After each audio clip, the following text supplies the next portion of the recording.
क्या आप जानते हैं कैसे एक शिकारी ने भगवान श्री कृष्ण का अंत किया और कैसे भगवान जगन्नाथ की उत्पत्ति हुई? आइए देखते हैं इस अद्भुत कथा में। महाभारत का युद्ध खत्म होने के 36 साल बीत चुका था।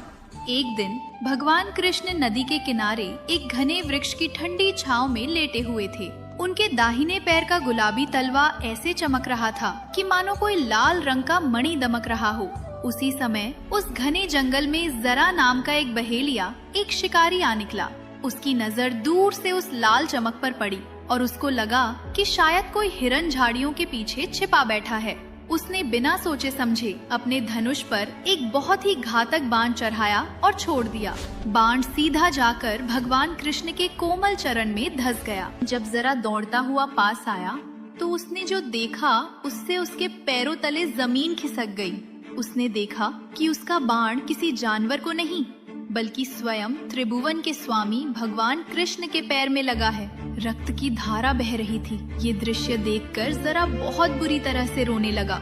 वो इतना व्याकुल हो गया कि पछाड़ खाकर जमीन पर गिर पड़ा।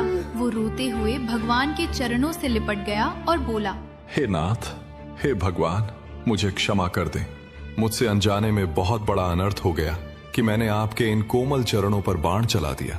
हे प्रभु, इस घोर पाप के लिए तो मृत्यु दंड भी बहुत छोटा है। मैं तो नर्क के भी लायक नहीं रहा। जरा को इस कदर व्याकुल देखकर दयालु भगवान कृष्ण मुस्कुराए और बोले, जरा तुम क्यों इतना रो रहे हो? तुमने कोई अपराध नहीं किया है कि तुम इतना विलाप करो। याद है ना कि तुम त्रेता युग में वानर राज बाली थे।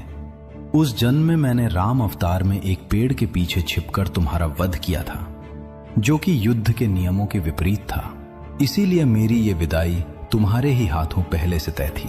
तुम इस अपराध बोध से पूरी तरह मुक्त हो जाओ। इतना कहकर भगवान कृष्ण ने अपनी इस भौतिक लीला को समेट लिया और अपने गोलोक धाम के लिए विदा हो गए। जरा व्याकुल होकर रोता बिलखता हुआ सीधे अर्जुन के पास गया और सारी स्थिति के बारे में बताया। जरा रोते हुए बोला, हे पांडव श्रेष्ठ, मेरा वध कर दीजिए। मुझसे अनजाने में घोर अपराध हो गया है। मेरे बाण से भगवान कृष्ण ने अपने प्राण त्याग दिए हैं। ये सुनकर अर्जुन के हृदय में तो जैसे वज्रपात हो गया। अर्जुन बहुत व्याकुल हो उठे और रोते हुए बोले, ये तुम क्या कह रहे हो? जरा ऐसा अनर्थ कैसे हो सकता है? माधव मुझे छोड़कर कैसे जा सकते हैं? रोते हुए कांपते हुए हाथों से अर्जुन ने गहरे दुख और आंसुओं के साथ भगवान कृष्ण का अंतिम संस्कार किया। अग्नि की लपटों ने भगवान के पूरे शरीर को राख में बदल दिया। लेकिन एक बहुत ही चमत्कारिक बात हुई। अर्जुन ने देखा कि राख के बीच में एक चीज